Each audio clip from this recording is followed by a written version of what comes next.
October 3, 1996 నాడు రాజస్థాన్లోని బికనూర్లో ఉండే నిహాల్ చంద్కి అక్కడి దగ్గరలోని బాండు విలేజ్లో 6 జింకల్ని చంపేసినట్టుగా ఇన్ఫర్మేషన్ వస్తుంది. ఈ విషయం తెలిసిన వెంటనే నిహాల్ చంద్ కొంతమంది విలేజర్స్తో కలిసి ఆ జింకల్ని చంపిన ప్రాంతానికి వెళ్తాడు. అక్కడికి వెళ్ళేసరికి ఆ జింకల్ని చంపిన వేటగాళ్ళు వీళ్ళని చూసి పరిగెత్తడం మొదలు పెడతారు.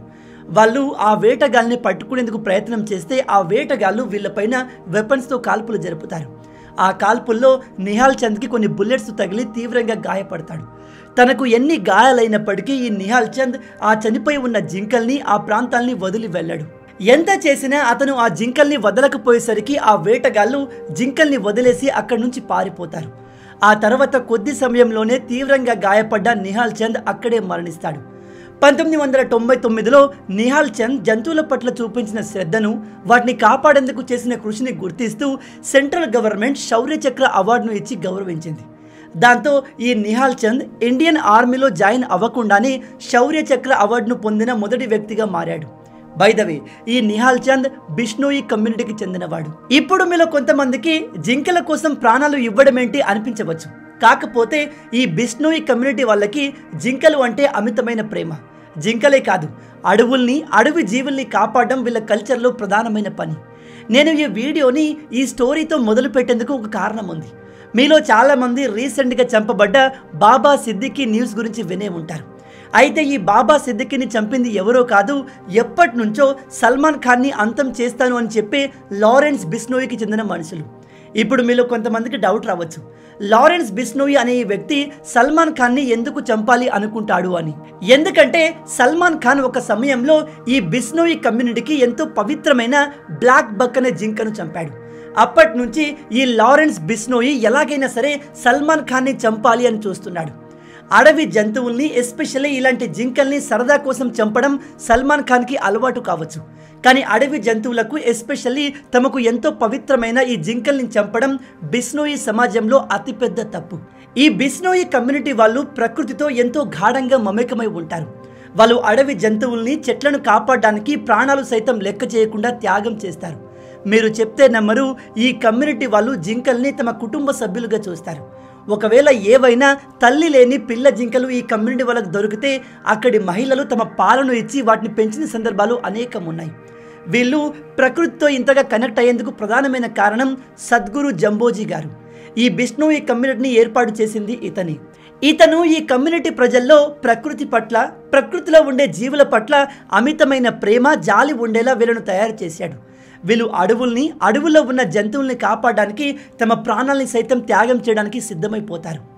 ఈ లారెన్స్ బిష్నోయికి సల్మాన్ ఖాన్కి మధ్య గొడవేంటో క్లియర్గా తెలుసుకునే ముందు ఈ బిష్నోయి కమ్యూనిటీకి చెందిన ఇంకో స్టోరీని మనం తెలుసుకోవాలి. రాజస్థాన్లోని ఒక గ్రామంలో ఒక అతిపెద్ద చెట్టు ఉండేది. దాని పేరు కేజ్రీ ట్రీ. ఈ వృక్షం ఎడారి ప్రాంతంలో కూడా ఎంతో పచ్చగా పెరుగుతుంది. నేను మీకు ఇందాకే చెప్పాను, బిష్నోయి కమ్యూనిటీకి చెట్లన్నా, జంతువులన్నా అమితమైన ప్రేమ. ఎస్పెషల్లీ కృష్ణా జింకలంటే వీళ్లకు దైవంతో సమానం. అలాగే ఈ కేజ్రీ చెట్టు కూడా ఈ కమ్యూనిటీలో చాలా పవిత్రమైంది. ఈ స్టోరీ 1730లో జరిగింది.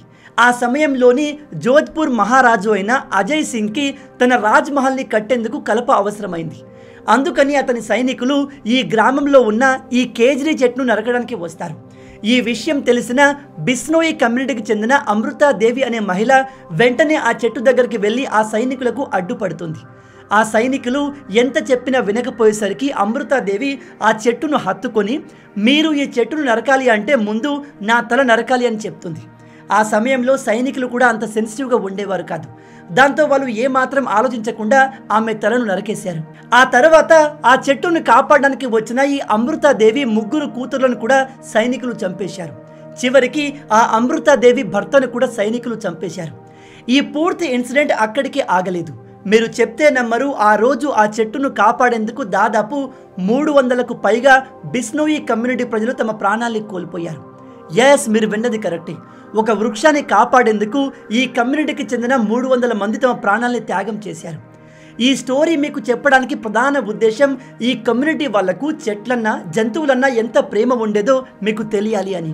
ఇక్కడ మనం సిగ్గుపడాల్సిన విషయం ఏమిటంటే, మన దేశానికి స్వాతంత్రం వచ్చిన తర్వాత కూడా మన దేశ ప్రజల్ని చిత్రహింసలు పెట్టిన ఔరంగజేబు, షాజహాన్, అక్బర్, బీర్బల్ గురించి మన పుస్తకాల్లో చాలా ఉంది. కానీ ఇలా ప్రకృతిని కాపాడేందుకు తమ ప్రాణాలని త్యాగం చేసిన ఇలాంటి కమ్యూనిటీ గురించి మన పుస్తకాల్లో ఎక్కడ లేదు. ఇలాంటి స్టోరీస్ పిల్లలకి పుస్తకాల ద్వారా చెప్పి ఉంటే ప్రస్తుతం మన సమాజం వేరేగా ఉండేది కావచ్చు. ఇక ఇప్పుడు లారెన్స్ బిష్నోయికి సల్మాన్ ఖాన్కి మధ్య గొడవేంటో తెలుసుకుందాం. 1998 సమయంలో సల్మాన్ ఖాన్ హమ్ సాత్ సాత్ హే అనే మూవీ షూటింగ్ కోసం రాజస్థాన్లోని ఈ బిష్నోయి కమ్యూనిటీ ఉండే ప్రాంతానికి వెళ్ళాడు. ఆ సమయంలో సల్మాన్ ఖాన్ చాలా మూర్ఖంగా ఆరోగెంట్గా ఉండేవాడు. అతను షూటింగ్ జరిగిన తర్వాత ఖాళీ సమయంలో తనతో పాటు షూటింగ్ చేస్తున్న కోస్టార్స్ని తీసుకుని ఆ ప్రాంతంలోని జింకల్ని వేటాడడానికి వెళ్ళాడు. సాయంత్రం సమయంలో అక్కడి ప్రజలకు ఎవరో వేటాడుతున్నట్టుగా గన్ సౌండ్ వినిపించింది. గ్రామ ప్రజలు పరిగెత్తుకుంటూ అక్కడికి వెళ్ళేసరికి వేటాడడానికి వచ్చిన ఆ వెహికల్ తిరిగి వెళ్ళిపోతుంది. కానీ ఆ విలేజ్లో ఉన్న కొంతమంది కారులో ఉన్న సల్మాన్ ఖాన్ని గుర్తుపెట్టారు. ఆ తర్వాత ఈ విషయం పైన ఇన్వెస్టిగేట్ చేస్తే ఆ రోజు రాత్రి 3 కృష్ణ జింకల్ని 2 ఇతర జాతి జింకల్ని చంపినట్టుగా తెలిసింది. ఆ తర్వాత రోజే సల్మాన్ ఖాన్ షూటింగ్ చేస్తున్న ప్రాంతానికి వెళ్తే అక్కడ జింకలకు సంబంధించిన కొన్ని అవశేషాలు దొరికాయి. దాంతో వెంటనే బిష్నోయి కమ్యూనిటీ వాళ్ళు సల్మాన్ ఖాన్ పైన ఎఫ్ఐఆర్ ఫైల్ చేశారు. దాంతో సల్మాన్ ఖాన్ని న్యాయస్థానం ముందుకు తీసుకెళ్లి వెంటనే జైల్లో కూడా వేశారు. కానీ సల్మాన్ ఖాన్ తన ఇన్ఫ్లుయెన్స్ని ఉపయోగించి 1-2 రోజుల్లోనే బెయిల్ తెచ్చుకున్నారు. బిష్నోయి కమ్యూనిటీకి సల్మాన్ ఖాన్ పైన ఇంత కోపం ఎందుకు అంటే సల్మాన్ ఖాన్ వాళ్ళకు ఎంతో పవిత్రమైన 3 జింకల్ని చంపాడు. ఈ విషయం తెలిసి కూడా ప్రభుత్వం అతన్ని ఇప్పటి వరకు అంటే గత 27 సంవత్సరాల్లో కేవలం 18 రోజులు మాత్రమే జైల్లో ఉంచగలిగింది.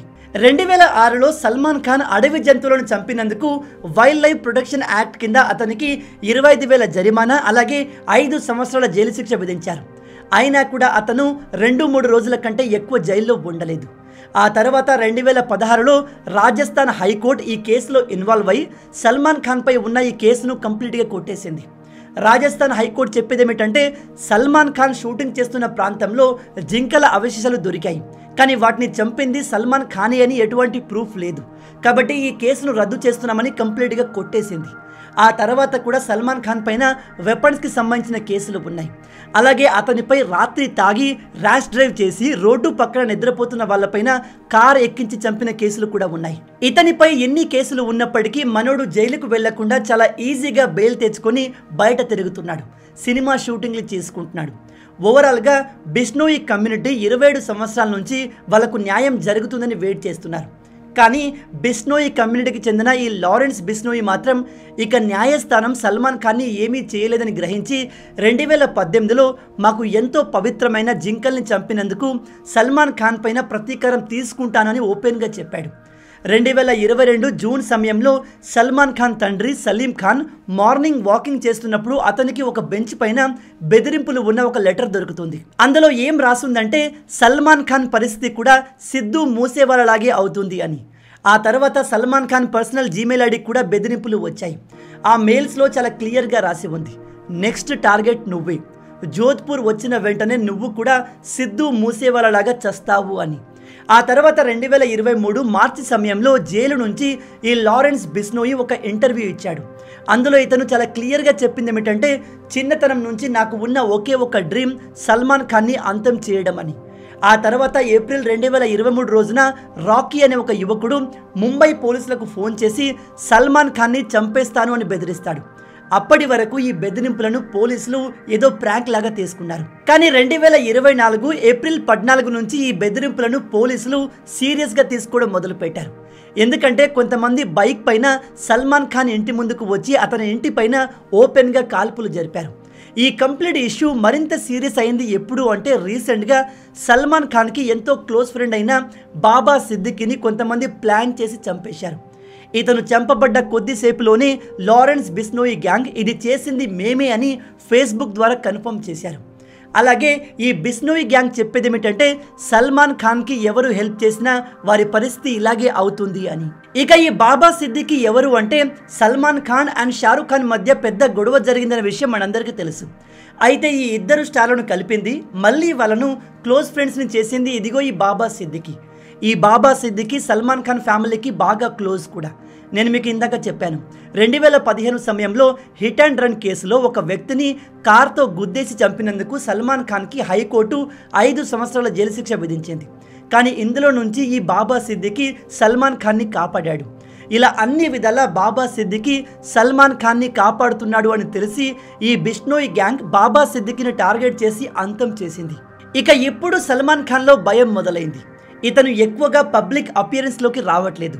ఈవెన్ తను షూట్ చేస్తున్న బిగ్ బాస్ షూటింగ్ని కూడా స్కిప్ చేయాల్సి వచ్చింది. ఇప్పుడు ముంబై పోలీసులకు సల్మాన్ ఖాన్ సెక్యూరిటీ తలనొప్పిగా మారింది. ఎందుకంటే అతన్ని కాపాడేందుకు 24/7 తనతో ఉండాల్సి వస్తుంది.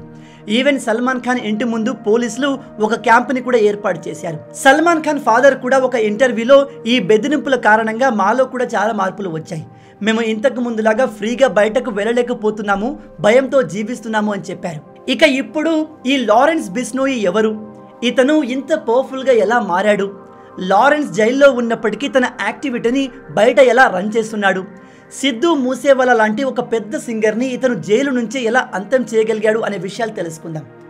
లారెన్స్ బిష్నోయి ఫిబ్రవరి 12, 1993న పంజాబ్లో జన్మించాడు. ఇతను పుట్టినప్పుడు చాలా తెల్లగా ఉండేవాడు. అందుకే వాళ్ళ అమ్మ ఇతనికి లారెన్స్ అనే పేరు పెట్టింది. లారెన్స్ ఒక క్రిస్టియన్ పేరు, దాని అర్థం బాగా మెరిసేది అని. కానీ ఇతని ఒరిజినల్ పేరు సత్విందర్ సింగ్. లారెన్స్ బిష్నోయికి చిన్నప్పటి నుంచి స్పోర్ట్స్ అంటే బాగా ఇష్టం. ఇతను ఎక్కువగా కుస్తీలో పార్టిసిపేట్ చేసేవాడు. వీళ్ళ నాన్నగారు పోలీస్ డిపార్ట్మెంట్లో పనిచేసేవారు. తన కొడుకు IAS ఆఫీసర్ అవ్వాలి అనుకునేవారు. 12వ తరగతి తర్వాత లారెన్స్ చండీగఢ్లోని ఒక కాలేజీలో చేరాడు. మెల్లగా అతను అక్కడి స్టూడెంట్ పాలిటిక్స్లో పార్టిసిపేట్ చేయడం మొదలుపెట్టాడు. అదే సమయంలో అతనికి గోల్డీ బ్రార్కి మధ్య పరిచయం ఏర్పడింది. ఈ గోల్డీ బ్రార్ ఎవరు అంటే ప్రజెంట్ కెనడాలో ఉంటూ లారెన్స్ బిష్నోయి గ్యాంగ్ని ఆపరేట్ చేస్తున్నాడు. సిద్ధు మూసేవాలా అనే సింగర్ని చంపింది కూడా ఈ గోల్డీ బ్రార్ మేనేజ్ చేస్తున్న బిష్నోయి గ్యాంగే. 2011లో లారెన్స్ బిష్నోయి కాలేజీ ఎలక్షన్లో పార్టిసిపేట్ చేయడానికి student organisation of Punjab university పేరుతో ఒక పార్టీని క్రియేట్ చేశాడు. కానీ ఇతను తన మొదటి ఎలక్షన్లో కంప్లీట్గా ఓడిపోయాడు. ఈ ఓటమి తర్వాత లారెన్స్ చాలా ఇన్సల్ట్ ఫీల్ అయ్యాడు. ఆ తర్వాత తనను ఓడించిన గ్యాంగ్తో గొడవ మొదలవడంతో ఇతను ఒక రివాల్వర్ కూడా కొనుక్కున్నాడు. మీడియా రిపోర్ట్స్ ప్రకారం కాలేజ్ టైంలో ఈ లారెన్స్కి ఒక గర్ల్ ఫ్రెండ్ కూడా ఉండేది. కాలేజ్ పాలిటిక్స్లో వేరే గ్రూప్కు చెందిన వాళ్ళు తన గర్ల్ ఫ్రెండ్ని చంపేశారు. ఆ ఇన్సిడెంట్ తర్వాత లారెన్స్ కంప్లీట్గా క్రైమ్ వరల్డ్లోకి ఎంటర్ అయిపోయాడు. ఆ తర్వాత లారెన్స్కి పరిచయం సంపత్ మెహ్రాతో జరిగింది. సంపత్ మెహ్రా ఒక పోలీస్ ఆఫీసర్ కొడుకు. ఈ లారెన్స్, సంపత్ అండ్ గోల్డీ బ్రార్ కలిసి పంజాబ్, హర్యానా ప్రాంతంలో ఒక క్రైమ్ సిండికేట్ని ఏర్పాటు చేసుకున్నారు. ఆ తర్వాత వీళ్ళ గ్రూప్ని ఢిల్లీ నుంచి ముంబై వరకు విస్తరించారు. అప్పటి నుంచి ఈ Bishnoi gang liquor mafia, drugs mafia, smugglers, business mens నుంచి డబ్బులు వసూలు చేయడం మొదలుపెట్టారు. 2012-13 సమయంలో లారెన్స్ ఇంటిని కంప్లీట్గా వదిలేసి క్రైమ్ వరల్డ్లోకి బిజీ అయిపోయాడు. 2014లో ఈ లారెన్స్ని రాజస్థాన్లో అరెస్ట్ చేశారు. కానీ కొద్ది సమయంలోనే లారెన్స్ పోలీసుల దగ్గర నుంచి తప్పించుకున్నాడు. ఆ తర్వాత 2016లో మళ్ళీ ఇతన్ని అరెస్ట్ చేశారు. 2016 నుంచి ఇప్పటి వరకు ఈ లారెన్స్ బిష్నోయి జైల్లోనే ఉన్నాడు. ఎస్, మీరు విన్నది కరెక్టే. 2016 నుంచి ఇప్పటి వరకు మనోడు జైల్లోనే ఉన్నాడు. షాకింగ్ విషయం ఏమిటంటే మనోడు జైల్లో ఉంటూ కూడా తన నెట్వర్క్ మొత్తాన్ని ఆపరేట్ చేస్తున్నాడు. జైల్లో ఉంటూనే మన దేశంలోనే బిగ్గెస్ట్ స్టార్ అయిన సల్మాన్ ఖాన్కి చెమటలు పట్టిస్తున్నాడు.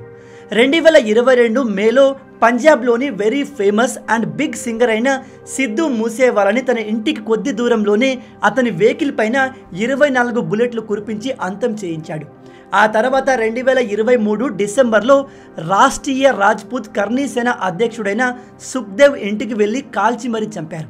ఆ తర్వాత ఈ సంవత్సరం ఏప్రిల్ 14న బైక్ పైన 2 యువకులు వచ్చి సల్మాన్ ఖాన్ ఇంటి పైన ఓపెన్ ఫైర్ చేశారు. ఇక అసలు ట్విస్ట్ ఎప్పుడు మొదలైంది అంటే రీసెంట్గా సల్మాన్ ఖాన్కి ఎంతో క్లోజ్ అయిన బాబా సిద్దికీని హత్య చేసిన తర్వాత ఈ హత్య చేసింది మేమే అని చెప్పి లారెన్స్ బిష్నోయి గ్యాంగ్ నిమిషాల్లోనే క్లెయిమ్ చేసుకుంది. మీరు చెప్తే నమ్మరు, ప్రజెంట్ లారెన్స్ బిష్నోయి గ్యాంగ్లో 700 కంటే ఎక్కువ మంది షూటర్లు ఉన్నారు. వీళ్ళు విదేశాల నుంచి వెపన్స్ తెప్పించుకుంటారు. ప్రజెంట్ ఈ గ్యాంగ్ మెంబర్స్ పంజాబ్, హర్యానా, హిమాచల్ ప్రదేశ్, మహారాష్ట్ర ఇలా అన్ని ప్రాంతాల్లో ఉన్నారు. ఇంకొంతమంది ప్రకారం ఈ బిష్నోయి గ్యాంగ్ అనేది కేవలం మన దేశంలోనే కాదు, వరల్డ్ వైడ్గా ఉంది. ఈ లారెన్స్ జైల్లో ఉండే కేవలం ఫోన్ ద్వారా పెద్ద పెద్ద మాఫియా డాన్లకు బెదిరించి వాళ్ళ దగ్గర నుంచి డబ్బులు తీసుకుంటాడు. ఇలా జైల్లో ఉండే ఇతను 100 కోట్ల రూపాయలు కలెక్ట్ చేశాడు.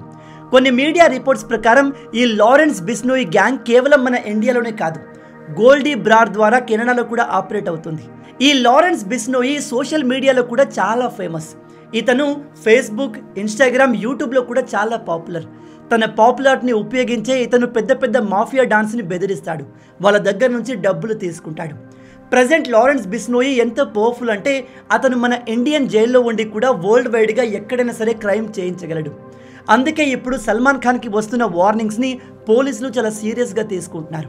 అండ్ రీసెంట్గా ఈ బిష్నోయి గ్యాంగ్ నుంచి ఒక వార్నింగ్ వచ్చింది. వాళ్ళు చెప్పేది ఏమిటంటే మా రాడార్లో ఒక కమేడియన్ కూడా ఉన్నాడు, వాడు ప్రతిసారి హిందూ దేవతలపైన జోక్ చేస్తూ ఉంటాడు, నెక్స్ట్ టార్గెట్ వాడు కూడా కావచ్చు అని. ఇక్కడ ఈ గ్యాంగ్ మాట్లాడుతుంది మునవ్వర్ ఫారూఖీ గురించి అని చాలామంది అనుకుంటున్నారు. ఎందుకంటే వీడు హిందూ దేవతల పట్ల, ఎస్పెషల్లీ రాముడు సీత పట్ల చాలా ఇన్సెన్సిటివ్గా మాట్లాడుతూ జోకులు వేశాడు. లీగల్గా చూస్తే ఈ లారెన్స్ బిష్నోయి ఒక క్రిమినల్ అయినప్పటికీ అతనికి బయట ఫాలోయింగ్ విపరీతంగా ఉంది. కొంతమంది ఇతన్ని విలన్గా చూస్తే ఇంకొంతమంది హీరోలాగా చూస్తున్నారు. అలాగే చాలామంది చెప్పేది ఏమిటంటే ఈ సల్మాన్ ఖాన్ కూడా అంత మంచోడేం కాదు. సల్మాన్ ఖాన్ ఇండస్ట్రీలో చాలామందిని హరాస్ చేశాడు, వాళ్ళకు లైఫ్ లేకుండా చేశాడు, అండ్ తాగి రోడ్డు పైన యాక్సిడెంట్ చేసి కొంతమందిని చంపేశాడు. కాబట్టి అలాంటి వాడిని బెదిరించడంలో తప్పు లేదని కొంతమంది చెప్తున్నారు. ఇంకొంతమంది ఎవరు తప్పు చేసినా కూడా చూసుకోవడానికి న్యాయస్థానం ఉంది, ఇలాంటి రౌడీలు, డాన్లు చట్టాన్ని చేతిలో తీసుకోవడం కరెక్ట్ కాదు అంటున్నారు. రీసెంట్గా కెనడా గవర్నమెంట్ కూడా ఈ లారెన్స్ బిష్నోయి పేరును పదే పదే జపిస్తుంది. అలా ఎందుకు అంటే మీ అందరికీ తెలుసు, కెనడాలోని ఖాళిస్తానీ ఉగ్రవాదులు మన ఇండియాని టార్గెట్ చేస్తూ ప్రొటెస్టులు చేస్తారు, మన జాతీయ జెండాను చింపుతూ కాలుస్తూ ఉంటారు. అయితే కెనడా ప్రభుత్వం చెప్పేది ఏమిటంటే మన భారత గవర్నమెంట్ ఈ లారెన్స్ బిష్నోయి గ్యాంగ్తో కలిసి మన ఇండియాకు అగెన్స్ట్గా మాట్లాడే పనిచేసే వాళ్ళను అంతం చేస్తుంది అని. ఇది ఎంతవరకు వాస్తవం అనేది మనకు తెలియదు, కానీ కెనడా గవర్నమెంట్ ఇలాంటి ఆరోపణలు చేస్తుంది. అందుకే మన ఇండియా నుంచి కూడా చాలామంది ఇతనికి ఫ్యాన్స్గా మారారు, ఎందుకంటే ఇతను మన దేశానికి అగెన్స్ట్గా మాట్లాడే వారిని అంతం చేస్తున్నాడు. నా ప్రకారం అయితే ఈ లారెన్స్ బిష్నోయే కాదు, ఎవరు కూడా చట్టాన్ని చేతిలో తీసుకోకూడదు. ఎవరైనా తప్పు చేశారు అంటే వాళ్ళను మన భారతీయ చట్టాల ప్రకారం కఠినంగా శిక్షించాలి. మొత్తంగా ఇవి లారెన్స్ బిష్నోయి గురించి కొన్ని ముఖ్యమైన విషయాలు. అండ్ లారెన్స్ బిష్నోయికి సల్మాన్ ఖాన్కి మధ్య గొడవకు సంబంధించిన విషయాలు. ఈ మొత్తం విషయాలు విన్న తర్వాత ఈ లారెన్స్ బిష్నోయి గురించి మీరేమనుకుంటున్నారు? మీ ప్రకారం ఇతను హీరోనా, విలనా? మీ ఆలోచనల్ని కింద కామెంట్లో చెప్పండి. మొత్తంగా ఇవి ఈ వీడియోకి సంబంధించిన పూర్తి విషయాలు. ఈ వీడియో మీకు నచ్చింది అనుకుంటున్నాను. నచ్చితే అలా ఊరికే చూసి వెళ్ళిపోకుండా వీడియోని లైక్ చేయండి. ఈ వీడియోకి నేను మీకు ఇచ్చే లైక్స్ టార్గెట్ 5000 లైక్స్. చాలా ఈజీ, సింపుల్గా చేసేయండి. అండ్ ఇలాంటి మరిన్ని ఇంట్రెస్టింగ్ వీడియోస్ కోసం మన ఛానల్ని సబ్స్క్రైబ్ చేసి మమ్మల్ని సపోర్ట్ చేయొచ్చు కదా. ఇది మీకు కంప్లీట్లీ ఫ్రీ, కానీ మీరు చేసే ప్రతి ఒక్క లైక్ అండ్ సబ్స్క్రిప్షన్ మాకు మరిన్ని వీడియోస్ చేయడానికి ఒక మోటివేషన్లా ఉంటుంది. కాబట్టి వీడియోని లైక్ చేసి ఛానల్ని సబ్స్క్రైబ్ చేయడం మర్చిపోవద్దు. రాబోయే వీడియోలో ఇంకో ఇంట్రెస్టింగ్ టాపిక్తో మళ్ళీ కలుద్దాం. అంటిల్ దెన్, జై హింద్.